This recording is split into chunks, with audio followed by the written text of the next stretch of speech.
بسم اللہ الرحمن الرحیم۔ سورہ توبہ کا رکوع نمبر 10 اور 10ویں پارے کا رکوع نمبر 15 انشاءاللہ رکوع نمبر 16 انشاءاللہ آج میں شروع کروں گا۔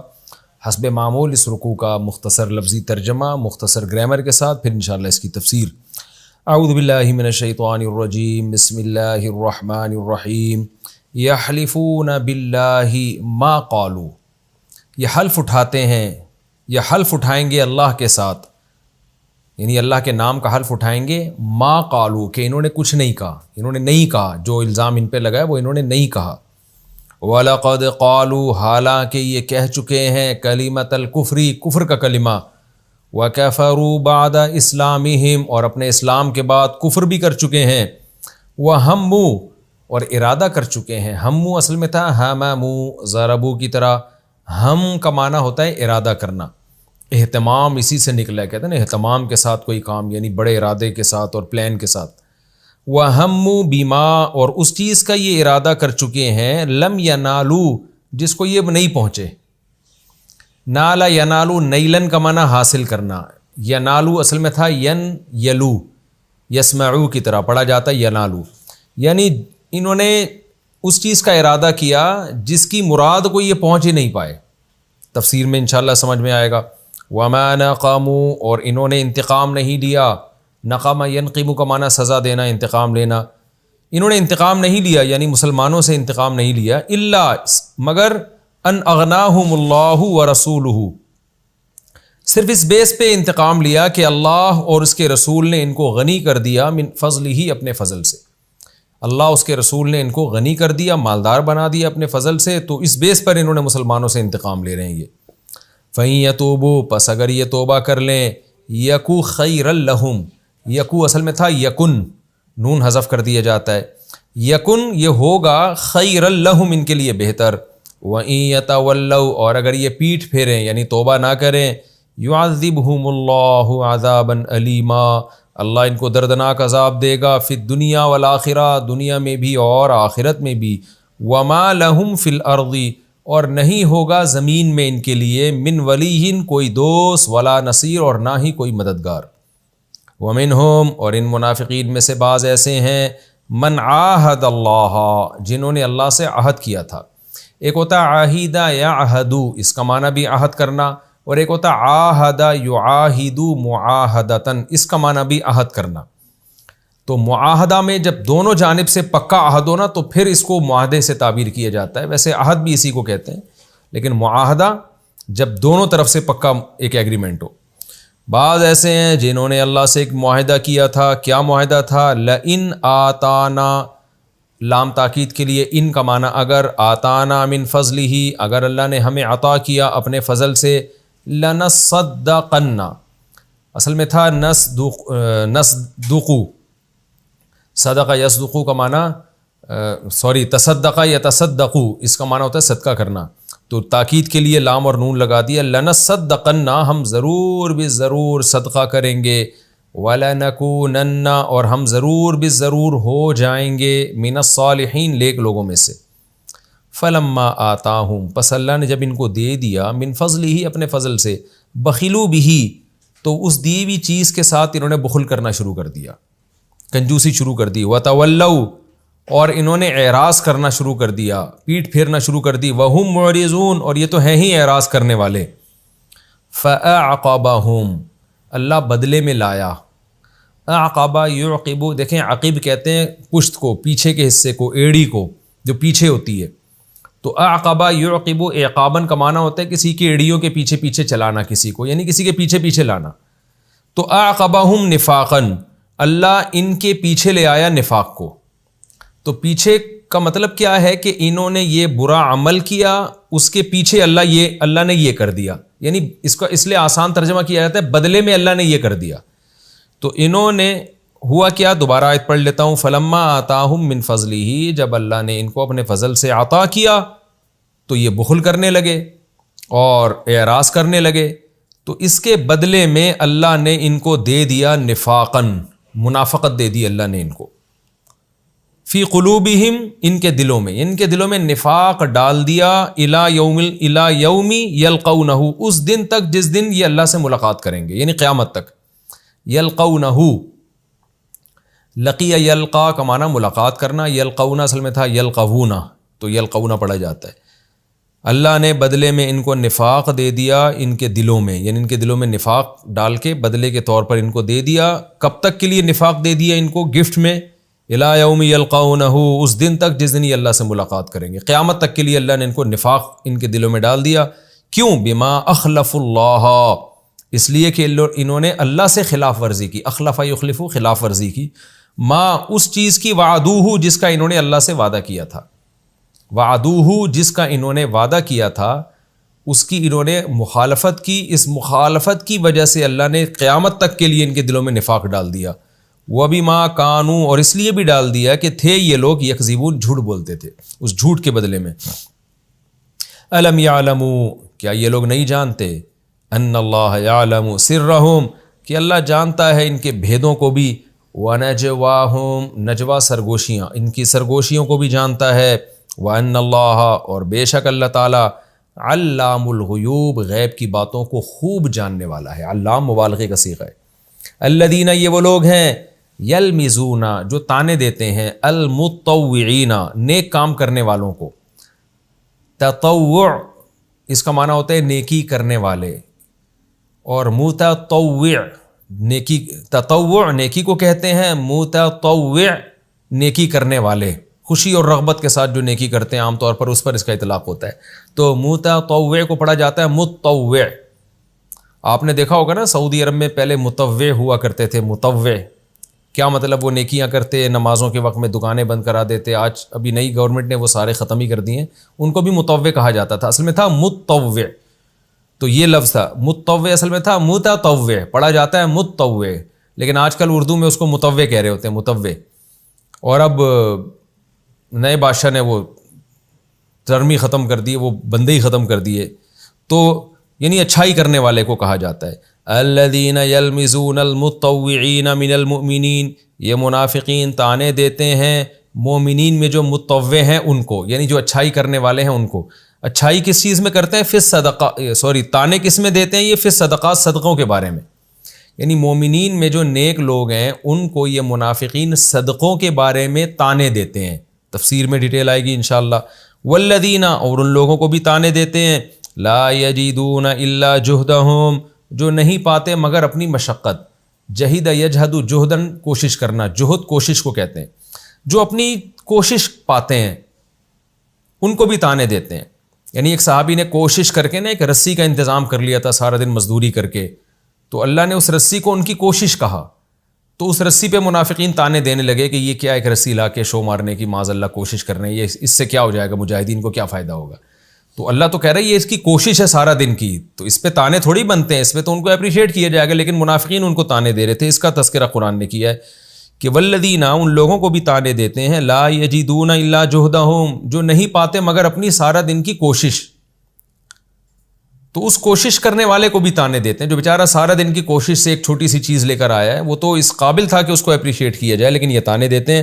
فیسخرون منہم اور ایسے لوگوں کا یہ منافقین مذاق اڑاتے ہیں کہ ایک رسی لے آیا ہے اور ایک تھوڑے سے ایک پلیٹ گھر سے لے آیا، جناب صدقہ کر رہا ہے یہ، یا چند درہم لے آیا، یہ کیا صدقہ ہے، یہ تو اللہ یہ تو ایسے ہی جیسے تانے دیتے ہیں نا لوگ کہ کوئی چھوٹا سا ہدیہ لے آئے تو اس پہ تانے، تو چھوٹا سا صدقے پہ تانے.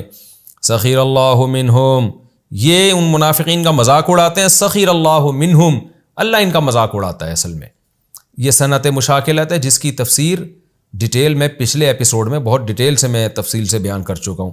اللہ بھی ان کا مذاق اڑاتا ہے. کیا مطلب بننا ہے؟ اللہ ان کو ان کے مذاق کا بدلہ دے گا. وَلَهُمْ عَذَابٌ أَلِيمٌ اور ان کے لیے دردناک عذاب ہے. استغفر لہم اے محمد صلی اللہ علیہ وسلم آپ ان کے لیے، ان منافقین کے لیے استغفار کریں. او لا تستغفر لہم یا استغفار نہ کریں. یعنی جملہ محذوف ہے کہ کوئی فرق نہیں پڑتا، آپ ان کے لیے توبہ استغفار کریں یا نہ کریں، اس سے ان کی مغفرت نہیں ہونے والی. یعنی اللہ کی نظر میں یہ بات برابر ہے. ان تستغفر لہم اگر آپ استغفار کریں گے ان کے لیے 70 مرتن 70 مرتبہ، فَلَن يَغْفِرَ اللَّهُ لَهُمْ، ہرگز اللہ ان کی مغفرت نہیں کرے گا. ذَلِكَ بِأَنَّهُمْ، یہ اس لیے ہے، اس سبب سے ہے کہ یہ ان لوگوں نے کفروا باللہ ورسولہ، اللہ اور اس کے رسول کا انکار کیا ہے. اوپر سے اگرچہ اقرار کرتے ہیں، دل میں انکار کر رہے ہیں. واللہ لا یہدی القوم الفاسقین، اللہ ایسے فاسقوں کو سیدھی راہ نہیں دکھاتا، توبہ کی توفیق نہیں دیتا. یہ رکوع نمبر 15 اور 16 کا میں نے لفظی ترجمہ مختصر گرامر کے ساتھ کیا. اب ہم انشاءاللہ اس کی تفسیر کی طرف چلتے ہیں.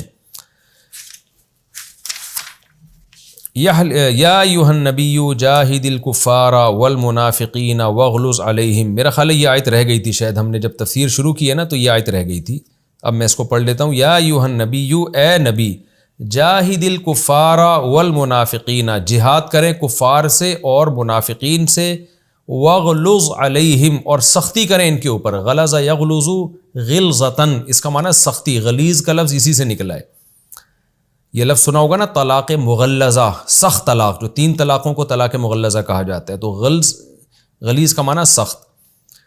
ومأواہم جہنم، اور ان کا ٹھکانہ جہنم ہے. وبئس المصیر، اور کیا برا ٹھکانہ ہے. یہ تفسیر کا لیکچر ہم نے جب شروع کیا تھا، یہ والی آیت میرا خیال ہے مجھ سے رہ گئی تھی. تو اب ہم اس کی تفسیر شروع کرتے ہیں. یا ایھا النبی جاہد الکفار والمنافقین، اے نبی آپ کافروں سے بھی جہاد کریں اور منافقین سے بھی. کافروں سے جہاد تو تلوار کے ساتھ ہوگا، منافقین سے جہاد باللسان ہوگا، زبان کے ساتھ ہوگا. کیونکہ منافقین سے تلوار سے جہاد نہیں ہوتا تھا. وجہ اس کی یہ تھی کہ وہ اپنے آپ کو اوپر سے مسلمان شو کرتے تھے، اور اسلام کا قاعدہ ہے کہ جب تک کوئی اپنے آپ کو مسلم کہہ رہا ہے اور بے شک اس نے اپنے کفری عقیدے چھپائے ہوئے ہوں، تو دنیا میں اس کے ساتھ کافروں جیسا معاملہ نہیں ہوگا. ہاں آخرت میں تو اس کو کافروں سے بھی بدتر سزا ملے گی، لیکن دنیا میں نہیں ہوگا، کیونکہ ہم ظاہر کے مکلف ہیں. تو نبی صلی اللہ علیہ وسلم نے بھی دنیا کی حد تک اسی قانون کو فالو کیا ہے، کیونکہ آگے آپ نے امت کا رہبر رہنما بننا تھا. ایسا نہ ہو کہ بعد میں لوگوں کے دلوں میں جھانکتے رہتے اور بدگمانیاں پیدا کر کے، ایسا نہ ہو معصوم لوگوں کو قتل کرنا شروع کر دیتے. اس کا خطرہ موجود تھا. اے نبی آپ کافروں سے جہاد کیجیے اور منافقین سے کیسے؟ زبان کے ذریعے، جیسے کہ سورہ توبہ میں منافقین کی پول پٹیاں کھولی جا رہی ہیں. واغلظ علیہم، اور ان پر آپ سختی کیجیے. کیونکہ تبوک کے موقع پہ یہ نازل ہوئی ہے نا یہ آیتیں. اب اسلام کو غلبہ ہو گیا تھا، تو اس لیے اللہ کے نبی کو حکم دیا جا رہا ہے کہ اب آپ نے یہ انتظار نہیں کرنا کہ کافر آپ پہ حملہ کریں گے تو آپ نے حملہ کرنا ہے، بلکہ اب آپ نے خود پہل کرنی ہے، کافروں کے خلاف خود لڑنا ہے آپ نے. اس کی تفصیل بھی میں پچھلے لیکچروں میں ڈیٹیل سے بتا چکا ہوں کہ خود سے پہل کرنے کی کیوں ترغیب دی گئی، اجازت دی گئی. اور منافقین کے معاملے میں بھی اب پہلے والا معاملہ آپ نے نہیں کرنا. بہت زیادہ آپ نے چشم پوشی سے کام لیا، اب تھوڑی ان پہ سختی کرنی ہے آپ نے. ان کی پول پٹیاں کھولنی ہے، ان کو نمایاں کرنا ہے لوگوں کے سامنے، اپنے اور غیروں میں فرق کرنا ہے آپ نے، اور ان پر سختی کرنی ہے. ومأواہم جہنم، اور ان سب کا ٹھکانہ جہنم ہے، اور کیا ہی برا ٹھکانہ ہے وہ. یحلفون باللہ ما قالوا، یہ قسم اٹھاتے ہیں کہ انہوں نے وہ کچھ نہیں کہا. اس کا ایک شان نزول ہے. رسول اللہ صلی اللہ علیہ وسلم جب تبوک سے واپس تشریف لا رہے تھے تو کچھ منافقین تھے جنہوں نے پہلے سے نا راستہ ناپا ہوا تھا کہ نبی تبوک سے اس راستے سے چلتے ہوئے مدینہ آئیں گے. تو ایک خطرناک قسم کی گھاٹی آتی تھی درمیان میں. تو منافقین کے جاسوس بھی ہوتے تھے جو اطلاع دیتے تھے کہ نبی صلی اللہ علیہ وسلم اتنے افراد کے ساتھ اس گھاٹی سے اس ٹائم پہ گزریں گے. ایک متوقع ٹائم تھا، اس وقت آپ کے ساتھ چند لوگ ہوں گے، رات کا ٹائم ہوگا. تو یہ ایسی خطرناک جگہ ہے کہ اگر اس میں جا کے، اس کے قریب جا کے ہم نے منہ پہ ڈھاٹے باندھیں گے، ہمیں کوئی پہچانے گا بھی نہیں. تو رات کے وقت اگر ہم نے یہاں نبی صلی اللہ علیہ وسلم کو اور ان کے چند ساتھی جو اس وقت آپ کے ساتھ ہوں گے ان کو دھکا دیا تو معاذ اللہ نقل کفر، تو آپ صلی اللہ علیہ وسلم کھائی میں گر جائیں گے اور ہم آرام سے آپ کو قتل کر سکتے ہیں. یہ منافقین نے پلان بنایا. تو کیا ہوا ہے کہ رات کے وقت وہ آئے اور انہوں نے منہ لپیٹے ہوئے تھے، اور آپ صلی اللہ علیہ وسلم کے قتل کے ارادے سے انہوں نے جب قریب بڑھے ہیں تو اللہ نے بذریعہ وحی آپ صلی اللہ علیہ وسلم کو اطلاع دے دی کہ یہ اس خطرناک ارادے سے ہیں اور آپ کو گھاٹی سے گرانا چاہتے ہیں. تو صحابہ پہلے ہوشیار ہو گئے. نبی صلی اللہ علیہ وسلم کے ساتھ حضرت حذیفہ ابن یمان بھی تھے اور حضرت عمار ابن یاسر بھی تھے. آپ صلی اللہ علیہ وسلم نے ان دونوں اصحاب کو بھیجا ان منافقین کی طرف کہ یہ لوگ ڈھاٹے باندھ کے ہماری طرف آ رہے ہیں اور ان کا ارادہ ہے ہمیں قتل کرنے کا. تو جیسے ہی یہ دو صحابی ان کی طرف بھاگے ہیں تو ان کو پتہ چل گیا کہ بھئی مسلمان ہوشیار ہو گئے، یہ منافقین منہ پہ کپڑے لپیٹے ہوئے بھاگ گئے. تو پہچان میں نہیں آئے کہ یہ تھے کون. لیکن اللہ نے بذریعہ وحی نبی کو بتا دیا کہ کون کون تھے اس میں اور کس ارادے سے آئے تھے. تو ان میں ایک جلاس نامی منافق بھی تھا، جلاس جیم کے پیش کے ساتھ. اچھا، یہ وہ منافق تھے، ان میں بہت سے لوگوں کو نبی صلی اللہ علیہ وسلم نے مال غنیمت میں بہت سا مال دے چکے تھے، ہدیے دے چکے تھے، اس کا بھی قرآن نے تذکرہ کیا ہے. تو ان پر نبی کے دنیاوی احسانات بھی بہت تھے.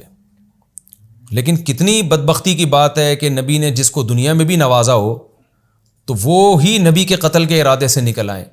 تو جب آپ مدینہ پہنچے تو آپ نے ان لوگوں کو بلایا، ان کا نام لے کے نا، جنہوں نے قتل کا ارادہ کیا تھا. اللہ نے بذریعہ وہی بتا دیا تھا، سب کا نام لے کے نبی نے سب کو بلایا اور کہا کہ تم لوگ یہ بتاؤ کہ کیا تم نے آپس میں یہ کہا تھا کہ ہم نے مل کے محمد صلی اللہ علیہ وسلم کو قتل کرنا ہے؟ یہ تمہارا مشورہ ہوا تھا نا آپس میں؟ کیونکہ یہ کلمہ کفر ہے نا، نبی کے قتل کی بات کرنا بھی کفر کی بات ہے. تو وہ قسمیں اٹھا کے کہنے لگے اللہ کی قسم ہم نے ایسا کچھ نہیں کیا. تو نبی صلی اللہ علیہ وسلم نے ان کو بتایا کہ اللہ نے مجھے بذریعہ وحی یہ بات بتائی ہے کہ تم نے میرے قتل کا ارادہ کیا تھا. لیکن آپ صلی اللہ علیہ وسلم نے ان پر پھر یہ احسان کیا کہ ان کو چھوڑ دیا اور قرآن کی یہ آیتیں نازل ہوئیں. اور ایسا معلوم ہوتا ہے کہ قرآن ہی نے حکم دیا تھا کہ ان کو چھوڑ دیا جائے اور ان کو توبہ کی مہلت دی جائے. اور اس کا پھر فائدہ بھی ہوا کہ ان میں بعض کو اللہ نے توبہ کی توفیق دی، جن کو نبی صلی اللہ علیہ وسلم نے بہت نوازا تھا، جن میں ایک جلاس نامی منافق تھا. اس کو جب پتہ چلا کہ نبی کو اللہ نے بتا دیا ہے اور ہم نے جھوٹی قسمیں اٹھائی ہیں، اس کے باوجود نبی نے ہمیں چھوڑ دیا، لیکن قرآن نے بتایا کہ یہ وہ لوگ ہیں جن پر اللہ کے نبی کے بہت سارے احسانات ہیں. تو اس کے دل میں ایک شرمندگی پیدا ہو گئی اور اس نے توبہ کر لی. اسی کا اللہ نے ذکر بھی کیا ان آیات میں. اب ہم ترجمہ کرتے ہیں تو باقی تفسیر انشاءاللہ سمجھ میں آ جائے گی. یحلفون باللہ ما قالوا، یہ قسم اٹھائیں گے اللہ کی کہ ہم نے کچھ نہیں کہا. وَلَقَدْ قَالُوا كَلِمَةَ الْكُفْرِ، اللہ بذریعہ وہی اپنے نبی کو بتا رہا ہے حالانکہ یہ کہہ چکے ہیں کفر کا کلمہ. وہ کفر کا کلمے سے کیا مراد ہے؟ نبی کے قتل کا ارادہ. اس طرح کا مشورہ یہ کر چکے ہیں. وَكَفَرُوا بَعْدَ إِسْلَامِهِمْ، اور اسلام کے بعد کفر کر چکے ہیں.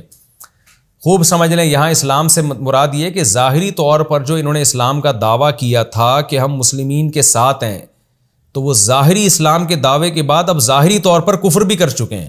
حقیقت میں تو یہ پہلے بھی کافر تھے، اب بھی کافر ہیں. لیکن جب انہوں نے نبی کے ہاتھ پہ اسلام قبول کیا تو اس قبول کرنے کو قرآن اسلام سے تعبیر کر رہا ہے، جو حقیقی اسلام نہیں تھا لیکن ظاہری طور پر اسلام تھا، اس کو قرآن کہہ رہا ہے. کیونکہ یہ تمام مفسرین کا اتفاق ہے، اس پر اجماع ہے کہ یہ منافقین کے بارے میں نازل ہوئی ہے یہ آیتیں، اور منافق پہلے بھی کافر ہوتے ہیں، اب بھی کافر ہے. تو قرآن کہہ رہا ہے وَكَفَرُوا بَعْدَ إِسْلَامِهِمْ، اور اپنے اسلام شو کرنے کے بعد انہوں نے کفر شو کیا. اس لیے اس کا ترجمہ یہ ہوگا کہ ظاہری طور پر انہوں نے جو اسلام قبول کیا تھا اس کے بعد ظاہری طور پر کفر کر چکے ہیں. یہ ظاہری طور پر اسلام کیسے قبول کیا تھا؟ نبی سے کہا تھا کہ ہم اب آپ کے ساتھ ہیں، ہم کلمہ پڑھ چکے ہیں. اور ظاہری طور پر کفر کیسے کیا؟ کہ نبی کے قتل کا مشورہ کیا، جو کافر کا کام ہے، مسلمان کا کام نہیں ہو سکتا. وَكَفَرُوا بَعْدَ إِسْلَامِهِمْ وَهَمُّوا بِمَا لَمْ يَنَالُوا، اور انہوں نے اس چیز کا ارادہ کیا جس تک یہ پہنچ نہیں پائے. ارادہ کیا تھا نبی کے قتل کا، لیکن لم ینالو، اس کا تک یہ پہنچ نہیں پائے، وہ حاصل نہیں کر سکے. وما نقموا، اب اللہ ان منافقین کو ایک قسم کا طعنہ دے رہے ہیں کہ تم انتقام مسلمانوں سے لے رہے ہو الا ان اغناہم اللہ، صرف اس بیس پر کہ اللہ نے ان کو اور اللہ کے رسول نے اپنے فضل سے ان کو غنی کر دیا. یہ ان میں بہت سے لوگ غریب تھے، مسکین تھے، مال غنیمت آتا تھا، نبی صلی اللہ علیہ وسلم ان کو نوازتے تھے. ان میں بہت سے جہاد میں نہیں بھی جاتے تھے، پھر بھی ان کو تعاون کرتے تھے. کسی کو نبی نے زکاتیں دی، کسی کے قرضے اتارے.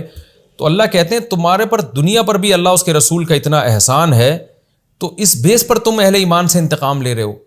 یہ آج بھی یہ لفظ محاورہ میں استعمال ہوتا ہے نا کہ یار میں نے تیرے ساتھ اتنا احسان کیا، تو ان احسان کا بدلہ مجھے یہ دے رہا ہے کہ تو میری قتل کی کوشش کر رہا ہے. تو منافق کا مقصد یہ نہیں تھا کہ ان احسان کے بدلے میں ہم قتل کر رہے ہیں، ان کا تو مقصد کچھ اور تھا کہ وہ تو اسلام ہی کو برا سمجھتے تھے، وہ تو چاہتے ہی نہیں تھے کہ ہم پہ کچھ پابندیاں لگیں. تو قرآن بیان کر رہا ہے کہ اللہ اس کے رسول نے تو تم پر احسانات کیے. خاص طور پہ جلاس نامی جو منافق تھا اس کو نبی نے بہت نوازا تھا. تو طعنہ دیا جا رہا ہے ایک نوعیت کا کہ اللہ اس کے رسول نے اپنے فضل سے تم کو غنی کیا اور اس پر تم انتقام لے رہے ہو. فَإِن يَتُوبُوا، لیکن پھر تمہیں ایک مہلت دی جا رہی ہے. تو یہ اللہ نے مہلت دی ان کو اور نبی نے اسی پر عمل کیا. اللہ کہتے ہیں اِن يَتُوبُوا يَكُ خَيْرًا لَهُمْ، یہ اگر توبہ کر لیں گے تو یہ ان کے لیے بہتر ہوگا. وَإِن يَتَوَلَّوْا يُعَذِّبْهُمُ اللَّهُ عَذَابًا أَلِيمًا فِي الدُّنْيَا وَالْآخِرَةِ، اور اگر یہ توبہ نہیں کریں گے، پیٹ پھیریں گے، اللہ ان کو دنیا اور آخرت دونوں میں دردناک عذاب دے گا، اور ان کے لیے زمین میں کوئی دوست اور مددگار نہیں ہوگا۔ ابھی تو منافقین کے بہت دوست مددگار ہیں، لیکن جب اسلام ابھی مکمل غالب آئے گا تو پھر ان کو کوئی ان کی مدد کرنے والا نہیں ہوگا۔ تو اس میں اشارہ بھی تھا کہ توبہ بھی کچھ لوگ کریں گے، تبھی اللہ نے دونوں آپشن ذکر کیے۔ تو جلاس نامی شخص نے جب یہ آیت نازل ہوئی تو اس کو شرمندگی کا احساس ہوا، یعنی وہ نبی کے اخلاق سے بھی متاثر ہوا کہ دیکھو ایک تو اللہ کے نبی نے مجھ پر احسانات کیے، مال دیا، اور اس کے باوجود میں نے نبی کے قتل کی کوشش کی، اس کے باوجود قرآن یہ بتا بھی رہا ہے کہ احسان کے، نہیں قرآن مانتا بھی ہے اور نبی کو بھی پتہ ہے کہ نبی نے احسانات کیے، اس کے باوجود مجھے مہلت دی جا رہی ہے توبہ کی، اور تو اس کے دل میں ایک شرمندگی پیدا ہوئی، اور اس نے پھر وہ حدیث میں آتا ہے وہ صحابی بنے بعد میں اور مخلص صحابیوں میں ان کا شمار ہوا، لیکن بہت سے منافقین اسی اپنی سازشوں کا شکار رہے، اور ان کو اللہ تعالیٰ نے جو دنیا اور آخرت میں عذاب کا اللہ نے وعدہ کیا تھا وہ پورا ہوا، دنیا میں ذلت اور آخرت میں جہنم کی آگ۔ وما لهم في الارض من ولي ولا نصير ومنهم من عاهد الله لئن آتانا من فضله لنصدقن ولنكونن من الصالحين۔ ان میں بعض ایسے ہیں جنہوں نے اللہ سے معاہدہ کیا تھا کہ اگر اللہ نے اپنے فضل سے ہمیں عطا کیا تو ہم ضرور بھی ضرور صدقہ کریں گے۔ اس کا بھی ایک شان نزول ہے۔ ثعلبہ ابن حاطب، یہ بھی ایک منافق تھا، غریب تھا، مسکین تھا۔ یہ ایک دن نبی صلی اللہ علیہ وسلم کی خدمت میں حاضر ہوا اور عرض کیا کہ یا رسول اللہ، آپ دعا مانگیں کہ اللہ میری غربت دور کر دے اور مجھے خوب مال و دولت دے۔ نبی نے انکار کر دیا۔ عام طور پر اس طرح سے دعا مانگنا مناسب نہیں ہے کہ اللہ اس کو خوب دولت دے، بلکہ اللہ سے عافیت مانگنی چاہیے۔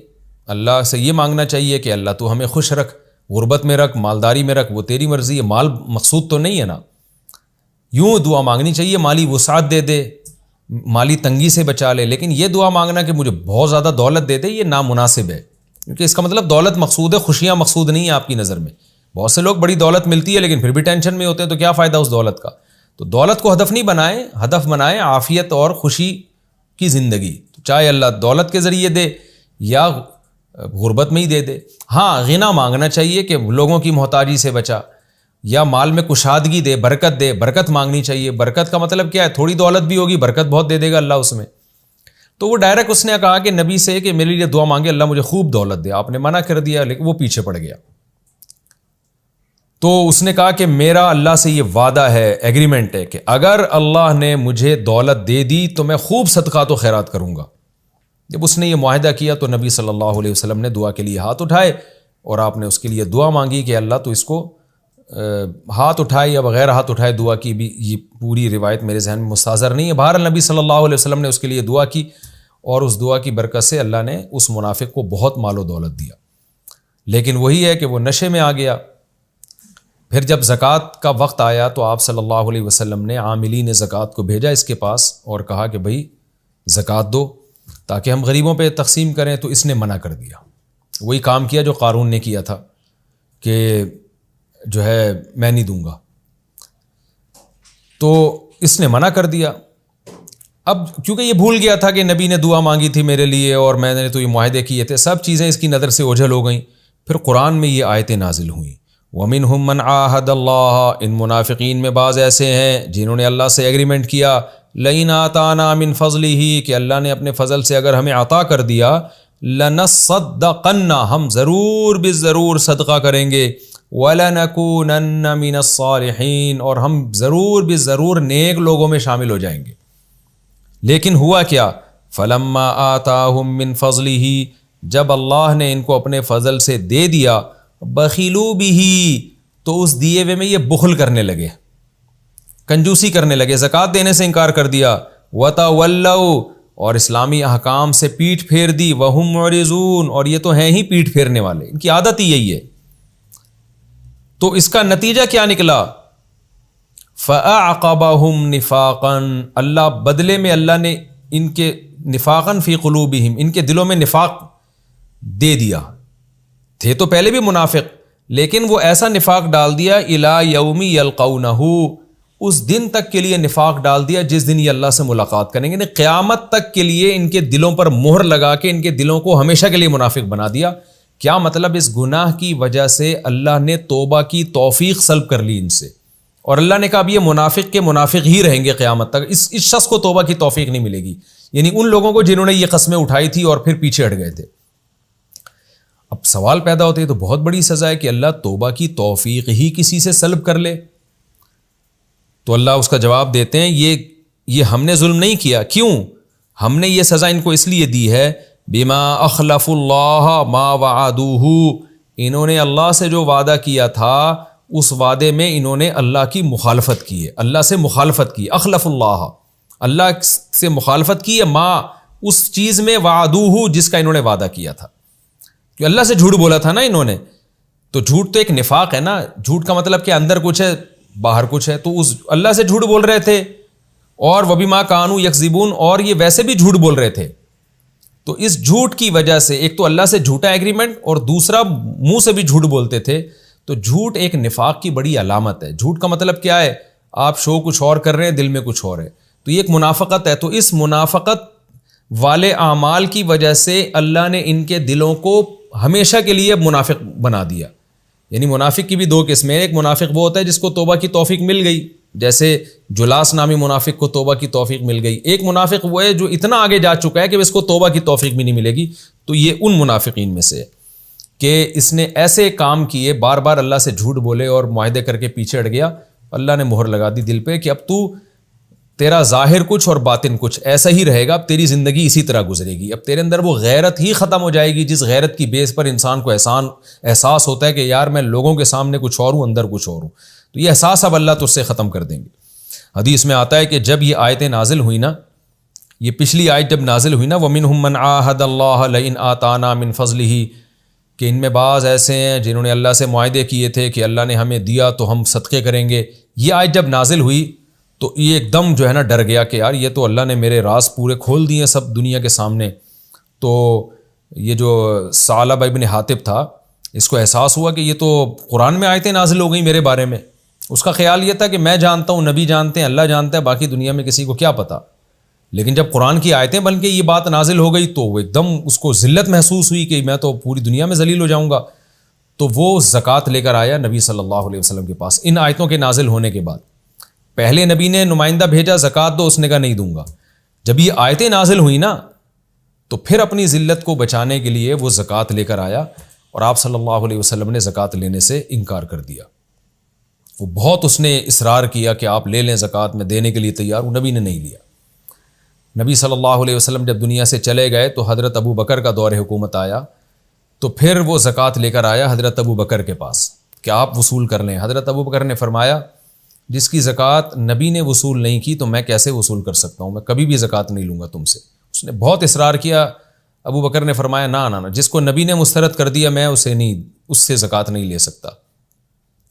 حضرت ابو بکر کا انتقال ہو گیا۔ حضرت عمر کے دور خلافت میں وہ حضرت عمر کے پاس آیا۔ اچھا، میں جو روایتیں پیش کرتا ہوں نا، حوالے میں نہیں دے رہا ہوتا کہ فلاں کتاب کے فلاں صفحے پر، اس کی وجہ یہ ہے کہ میں نے یہ التزام کیا ہے کہ میں جو بھی تفسیر میں حدیث بیان کروں گا وہ صحیح حدیث ہی ہوگی، مستند ہی ہوگی۔ لہذا میرے اس لیکچر میں کسی کو بھی اعتراض ہونا کہ بھئی یہ حدیث مفتی صاحب کہاں سے بیان کر رہے ہیں، تو آپ گوگل پہ لکھیں یا تفسیر کی کتابوں میں دیکھیں، آپ کو مستند کتابوں میں بہت ساری کتابوں میں وہ حدیث مل جائیں گی۔ تو میں اس کا التزام کرتا ہوں کوئی کمزور روایت پیش ہی نہ کروں، تو اس لیے میں نے اس کو، تاکہ ہمارا لیکچر کنٹینیو چلتا رہے، اس لیے پھر میں اس کو حوالے کے بغیر پیش کر دیتا ہوں، ورنہ وہ ساری حدیثیں مستند ہی ہیں۔ کسی کو کسی روایت پہ کوئی اشکال ہو تو وہ مجھ سے رابطہ کر سکتا ہے کہ بھئی یہ والی روایت پر تو فلاں محدث نے کلام کیا ہے تو سند کے لحاظ سے ضعیف ہے، تو میں پھر اس کی ڈیٹیل آپ کے سامنے انشاءاللہ بیان کروں گا، اور اگر بالفرض ثابت ہو جائے ضعیف ہے تو میں رجوع کا اعلان بھی کروں گا، لیکن میں بہرحال اس کا التزام کرتا ہوں۔ کہیں کسی روایت کی سند کی مجھے پوری تحقیق نہیں ہوتی تو میں تفسیر میں بتا دیتا ہوں کہ یہ روایت تو ہے لیکن اس کی سند کی تحقیق نہیں ہے، کیونکہ وہ تحقیق میں اختلاف بہت ہوتا ہے تو اس میں بہت وقت لگتا ہے، اس لیے میں پھر اس کو مبہم چھوڑ دیتا ہوں۔ تو حضرت عمر رضی اللہ تعالیٰ عنہ کے پاس پھر وہ آیا اور کہنے لگا کہ آپ مجھ سے زکوٰۃ وصول کر لیں۔ حضرت عمر نے فرمایا جس کی زکوٰۃ ابو بکر نے وصول نہیں کی، نبی نے وصول نہیں کی، تو میں کیسے وصول کر سکتا ہوں؟ تو وہ ساری زندگی اسی کوشش میں لگا رہا۔ حضرت عثمان کا دور خلافت جب آیا تو اس کی موت واقع ہو گئی۔ تو یہ کیوں وصول نہیں کی گئی ہے؟ دیکھیں جب بھی کوئی توبہ کرے تو اسلام کا حکم ہے کہ توبہ قبول کی جائے گی، تو اس اصول کی روشنی میں تو نبی کو بھی زکوٰۃ وصول کر لینی چاہیے تھی۔ جیسے جلاس نامی منافق جو نبی کو قتل کرنے کی جس نے کوشش کی، جب اس کی توبہ قبول کر لی، حالانکہ قتل کی کوشش تو زیادہ بڑا جرم ہے، تو اس کی تو بطریق اولا توبہ قبول کرنا چاہیے تھا۔ اس نے تو ایک کم درجے کا ظلم کیا کہ زکوٰۃ دینے سے انکار کیا۔ لیکن وجہ کیا ہے، نبی نے کیوں قبول نہیں کی، اس کی وجہ ان آیتوں میں آ رہی ہے۔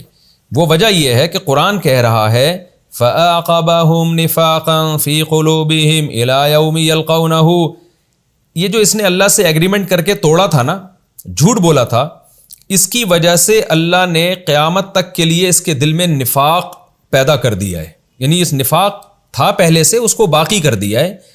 کیوں؟ اس نے اللہ سے اس وعدے میں جھوٹ بولا، اور یہ ویسے بھی جھوٹ بولا کرتا ہے، تو اس جھوٹ مسلسل کنٹینیو بولتے رہنے کی وجہ سے اب اس کی دل کی حالت خراب ہو گئی۔ کیا مطلب؟ اب یہ پکا منافق ہے۔ یہ جو اب آپ کے پاس زکوٰۃ لے کر آ رہا ہے نا کہ آپ قبول کر لیں، تو یہ توبہ کی وجہ سے نہیں ہے، معاشرے میں جو اس کی ذلت ہوئی ہے اس ذلت کو مٹانے کے لیے۔ ابھی بھی اس کا مقصد اللہ کی رضا نہیں ہے۔ اس کی بڑی دلیل یہ کہ جا کے اس کے اعمال دیکھ لیجئے گا، چھپ چھپ کے کتنا غریبوں پہ صدقہ کر رہا ہے، 1 روپیہ بھی صدقہ نہیں کرے گا یہ۔ تو اب یہ جو آپ پہ کو دے رہا ہے نا زکوٰۃ، یہ اپنی ذلت مٹانے کے لیے۔ اس لیے نبی صلی اللہ علیہ وسلم کو چونکہ یہ آیتیں نازل ہو چکی تھی، تو آپ سمجھ گئے کہ اب اللہ نے اس سے توبہ کا دروازہ بند کر دیا، اب ہم اس سے زکوٰۃ نہیں لیں گے، کیونکہ ہم نے اس سے زکوٰۃ وصول کر لی۔ یہ لوگوں میں بڑا بن کے دکھائے گا کہ دیکھو میں تو جناب دیکھو نبی نے میری زکوٰۃ وصول کر لی اور میری غلطی معاف ہو گئی، اور پھر معاشرے میں اس کی عزت ہو جائے گی، جبکہ آپ کو پتہ ہے اس رکوع میں آیت نازل ہو چکی تھی وَغْلُظْ عَلَيْهِمْ، اے نبی منافقین پر سختی کیجیے آپ، تو اب ان کے ساتھ نرمی والا معاملہ نہ کریں۔ تو اب آپ صلی اللہ علیہ وسلم نے نرمی والا معاملہ آہستہ آہستہ ان کے ساتھ چھوڑنا شروع کیا اور سختی کی کہ ہم نہیں وصول کریں گے تم سے زکوٰۃ، تاکہ لوگوں کو عبرت بھی حاصل ہو کہ اللہ سے کیے ہوئے معاہدے کو توڑ دینا یہ کتنا بڑا جرم ہے۔ الم یعلموا، اللہ ان منافقین کے بارے میں کہتے ہیں کیا ان کو پتہ نہیں، ان اللہ یعلم سرهم ونجواهم، اللہ ان کے دلوں کے راز اور ان کی سرگوشیوں کو جانتا ہے۔ یہ نجی محفلوں میں باتیں کر رہے ہوتے ہیں، اسلام کا مذاق اڑاتے ہیں، صبح لا کے زکوٰۃ دے رہے ہیں نبی کے سامنے، یہ رازوں کو اللہ جانتا ہے۔ وَإِنَّ اللَّهَ عَلَّامُ الْغُیُوبِ، اللہ غیب کی باتوں کو جانتا ہے۔ الَّذِينَ يَلْمِزُونَ الْمُطَوِّعِينَ مِنَ الْمُؤْمِنِينَ فِي الصَّدَقَاتِ، آگے ایک اور بات منافقین کے بیان کی جا رہی ہے کہ یہ وہ بدبخت لوگ ہیں کہ مسلمانوں میں جو نیکی کرنے والے مسلمان، بڑھ چڑھ کے نیکیوں میں حصہ لینے والے مسلمان ہیں، ان کو صدقات میں بھی تانے دیتے ہیں۔ 2 قسم کے مسلمان تھے جو جنگوں میں تبوک کے موقع پہ صدقہ کر رہے تھے، کیونکہ تبوک کے موقع پہ نبی نے عام چندے کا اعلان کیا تھا کہ بھئی ہمیں بہت بڑی لڑائی ہے، بہت لمبا سفر ہے، تو جو اسباب جتنا کوئی لا سکتا ہے لائے، سواریاں کوئی لا سکتا ہے سواری دے دے، کوئی پیسے دے سکتا ہے پیسے دے۔ تو مالدار صحابہ نے کھل کے صدقے کیے، بہت بڑی بڑی رقمیں دی نبی کو لا کے۔ لیکن جو غریب صحابہ تھے بیچارے کیا کرتے؟ ایک صحابی تھے، ان کو خیال ہوا کہ بھئی میرے پاس تو کچھ ہے نہیں چندہ دینے کے لیے، میں اس جہاد میں کیسے پیچھے رہ جاؤں، کیونکہ جہاد جان کے ساتھ بھی ہے مال کے ساتھ بھی ہے۔ تو انہوں نے سارا دن مزدوری کی اور دہاڑیاں لگا لگا کے بالآخر ایک رسی بیچارے اکٹھے کر سکے، وہ ایک رسی مل گئی، تو انہوں نے کہا چلو یہ کسی کام آ جائے گی جہاد میں۔ سارا دن کی کوشش کے بعد وہ ایک رسی نبی کی خدمت میں لا کے انہوں نے رکھی۔ تو قرآن کہتا ہے کہ منافقین نے ان کا مذاق اڑانا شروع کیا۔ والذین لا یجدون الا جہدہم، کہ یہ مذاق اڑاتے ہیں ان لوگوں کا جو نہیں پاتے مگر اپنی کوشش۔ جہد کا مطلب اپنی بیچارے ایک چھوٹی سی کوشش لا کے انہوں نے رکھ دی، ان کا مذاق اڑاتے ہیں۔ فیسخرون منہم، ان کے ساتھ تمسخر کرتے ہیں۔ سخر اللہ منہم، اللہ ان کے ساتھ تمسخر کرتا ہے۔ وَلَهُمْ عَذَابٌ علیم، اور ان کے لیے دردناک عذاب ہے۔ یعنی اللہ نے ان کے اس منافقین کے اس عمل کو بہت ایک برائی کے طور پہ بیان کیا کہ ایک آدمی اللہ کی رضا کے جذبے سے سارا دن محنت کر کے ایک رسی لے کر آ رہا ہے اور اس کی نیت اللہ کی رضا ہے، اور تم مذاق اڑا رہے ہو کہ یہ رسی لا کے شو مارنے کی کوشش کر رہا ہے۔ جیسے غریب آدمی چندہ دے دے نا، 5 روپے لا کے دے دے 10 روپے، تو ہم کہیں گے تو بھائی تجھے ضرورت کیا تھی دینے کی؟ تو منافقین نے طنز کرنا، جو زیادہ مال لے کر آ رہے تھے منافقین ان کو تانا دے رہے تھے شو مار رہے ہیں، اور جو تھوڑا مال لے کر آ رہے تھے ان کو کہہ رہے تھے تمہارے اس مال کی ضرورت کیا ہے، تم انگلی کٹا کے کیوں شہیدوں میں نام لکھوانے کی کوشش کر رہے ہو، کیوں شو مارنے کی کوشش کر رہے ہو کہ ہم بھی چندہ دیں گے۔ تو ہر نیکی میں جو ہے نا، ہر نیکی کی کام میں رکاوٹ۔ تو اللہ کو کتنا غضب آیا اور ان صحابی کا اللہ نے کیسا تذکرہ کیا کہ تم ان کا مذاق اڑاتے ہو جو مزدور سارا دن مزدوری کر کے اللہ کی رضا میں ایک رسی لے کر آتا ہے. سخیر اللہ منہم, اللہ تمہارا مذاق اڑاتا ہے کہ تم کیسے احمق اور بے وقوف ہو کہ ایسے صحابی کو جو اللہ کی رضا کا متلاشی ہے اس کا مذاق اڑا کے اپنی آخرت برباد کر رہے ہو. تو وَلَهُمْ عَذَابٌ علیم, ان کے لیے دردناک عذاب ہے جو مذاق اڑا رہے ہیں. میں جب یہ آیت پڑھتا ہوں مجھے بڑا لطف آتا ہے کہ اللہ کو ان صحابی کا عمل کتنا پسند آیا. حالانکہ وہ ایک رسی جہاد میں کیا کرے گی, غزوہ تبوک میں اتنا لمبا سفر, اس ایک رسی کی کیا ویلیو ہے, اس کی ظاہر جہاد میں لاکھوں کروڑوں روپے کا سرمایہ چاہیے ہوتا ہے, تو وہ ایک رسی کیا کر لے گی. لیکن اللہ کو ان صحابی کی وہ رسی کتنی پسند آئی کہ منافقین نے جب اس صحابی کو تانا دیا ہے تو اللہ نے ان منافقین کے لیے دردناک عذاب کی آیتیں قرآن میں نازل کر کے ان صحابی کا دفاع کیا ہے. چندہ تو بہت سے لوگوں نے دیا تھا, لیکن دفاع اللہ کس کا کر رہا ہے, ان صحابی کا جو رسی لے کر آئے تھے. اس سے پتہ چلتا ہے کہ اللہ کے ہاں اخلاص کی کیا ویلیو ہے, اور اس سے یہ بھی پتہ چلتا ہے کہ ہمارے نبی صلی اللہ علیہ وسلم واقعی سچے پیغمبر تھے, ورنہ وہ اس رسی لانے والے کو کہتے بھائی تجھے کیا ضرورت ہے. جس کی نظر اسباب پر ہوتی ہے وہ رسیوں کے ویلیو نہیں دیتا, وہ بڑی بڑی رقموں کو ویلیو دیتا ہے. لیکن ہمارے نبی بھی ان صحابی کو ویلیو دے رہے ہیں, اللہ بھی ان صحابی کو ویلیو دے رہا ہے, ان کی قدر و قیمت اللہ کی نظر میں, اور ان کو تانا دینے والے منافقین کے لیے دردناک عذاب کی آیتیں نازل کر رہا ہے اس صحابی کے دفاع میں جو رسی لے کر آ رہے ہیں. تو اس سے پتہ چلتا ہے کہ بھائی اللہ کی نظر میں عمل میں اخلاص کی اور آپ کی محنت کی کتنی ویلیو ہے. اور یہی وجہ تھی مسلمانوں کی ترقی کی اور دنیا میں غلبے کی کہ وہ اخلاص کے ساتھ کام کرتے تھے, اسباب پہ ان کی نظر نہیں ہوتی تھی. استغفر لہم او لا تستغفر لہم, اے نبی آپ ان بدبختوں کے لیے استغفار کریں یا نہ کریں, یہ جو تانے دے رہے ہیں. ان تستغفر لہم 70 مرتن, اگر آپ ان کے لیے 70 مرتبہ بھی استغفار کریں گے, فلن یغفر اللہ لہم, اللہ ہرگز ان کی مغفرت نہیں کرے گا. ذالک بانہم کفروا باللہ ورسولہ, اس لیے کہ انہوں نے اللہ اس کے رسول کے ساتھ کفر کیا ہے, حقیقت میں یہ کافر ہیں. واللہ لا یہدی القوم الفاسقین, اور اللہ ایسے فاسقوں کو سیدھی راہ نہیں دکھاتا, یعنی توبہ کی توفیق نہیں دیتا. پتہ چلا کہ توبہ کی توفیق والے منافق الگ ہوتے ہیں اور جو دوسرے منافق وہ الگ ہوتے ہیں. یعنی اللہ نے بھی کافروں کی بھی کیٹیگری ہے, منافقوں کی بھی, کہ کون ایسے ہیں جن کو توبہ کی توفیق ملے گی, کون ایسے ہیں جن کو نہیں ملے گی. تو یہ جو والے جو منافقین ہیں جو یہاں تک پہنچ چکے ہیں, اللہ ان کو توبہ کی توفیق نہیں دیتا. تو یہ ہمارا رکوع مکمل ہوا. جلدی اس میں مختصر پوائنٹ بتا کے ختم کرتا ہوں. جاہد الکفار والمنافقین واغلظ علیہم, پہلی آیت یہ تھی کہ منافقین پر آپ سختی کیجئے. دوسرا یہ کہ منافقین نے جنہوں نے نبی صلی اللہ علیہ وسلم کو قتل کی کوشش کی, ان میں سے بھی بعض کو اللہ نے توبہ کی توفیق دی ہے. تو یہ سوال ہوتا ہے کہ باقیوں کو ایک دم قتل کیوں نہیں کر دیا. تو اس کا جواب یہی ہے کہ نبی صلی اللہ علیہ وسلم ظاہر پہ چلا کرتے تھے, اور حدیث میں آتا ہے کہ نبی نے فرمایا کہ اگر میں منافقین کو قتل کرنا شروع کر دوں تو دنیا کہے گی ان محمدً یقتل اصحابہ, نبی اپنے ساتھیوں کو بھی قتل کرتے ہیں. تو لوگ اس سے اسلام میں داخلہ بند ہو جائے گا, ڈر جائیں گے, کیونکہ لوگوں کو نہیں پتا کہ یہ منافق ہیں. ظاہر میں تو مسلم ہی ہے نا, تو اس لیے ان کے ساتھ ویسے ہی معاملہ کیا جاتا ہے. تو اس سے ہمیں سیاست کا بھی پتہ چلتا ہے, سیاسی بصیرت کا بھی پتہ چلتا ہے کہ جو کامیاب لیڈر ہے وہ ایسا نہیں ہوتا کہ بس وہ افراتفری میں جس نے ذرا سی غلطی کی گردن اڑا دی, وہ بلکہ وہ یہ دیکھتا ہے کہ اس کا معاشرے پہ اثر کیا پڑے گا, میں اس کو لوگوں کو ڈیفائن کیسے کروں گا. تو نبی کو وحی کے ذریعے تو علم ہوتا تھا, آپ بتا دیا کرتے تھے, لیکن معاملہ ظاہری میں ویسے ہی کیا کرتے تھے جیسا ایک عام مسلمانوں کے ساتھ ہوتا ہے. تو اس سے ہمیں سیاست کا بھی سبق ملتا ہے کہ ہمیں ہر چیز میں دیکھنا چاہیے کہ ہم جب یہ کام کریں گے تو اس کا معاشرے پہ اثر کیا پڑے گا. یہ بھی ایک پوائنٹ کی بات ہمیں پتہ چلتی ہے. حالانکہ منافقین کتنا نقصان پہنچا رہے تھے, لیکن بڑے نقصان سے بچنے کے لیے چھوٹا نقصان برداشت کرنا پڑتا ہے. اور تیسری بات یہ کہ اخلاص کی قدر و قیمت پتہ چلتی ہے کہ جو ایک صحابی رسی لے کر آئے, اللہ نے ان کی کیسی قدر کی. تو ہمیں بھی کسی غریب کے چندے کو توہین کی نظر سے دیکھنا بالکل پسندیدہ نہیں ہے. نبی صلی اللہ علیہ وسلم نے بہت شدید وعید بیان کی ہے اس عورت کے لیے جو اپنے پڑوسی کے ہدیے کو حقیر سمجھے. بعض دفعہ پڑوسن کوئی ہدیہ بھیج دیتی ہے چھوٹا موٹا, تو عورتیں مذاق اڑاتی ہیں کیا بنا کے بھیج دیا اس نے. تو بھائی کوئی محبت میں آپ کو کچھ بھی دے رہا ہے آپ اس کی قدر کریں. تو کوئی آپ کو چھوٹا گفٹ بھی دے رہا ہے, محبت میں دے رہا ہے, تو آپ اس کو تانا مت دیں. یہ بھی ہمیں یہاں سے سبق ملتا ہے. انشاءاللہ ہم اگلے ایپیسوڈ میں ہم سورہ توبہ کا رکوع نمبر 16 اور 10ویں پارے کا رکوع نمبر سورہ توبہ کا رکوع نمبر 11 اور 10ویں پارے کا رکوع نمبر 17 انشاءاللہ ہم اگلے ایپیسوڈ میں اسٹارٹ کریں گے. 11 اور 17. وما علینا الا البلاغ.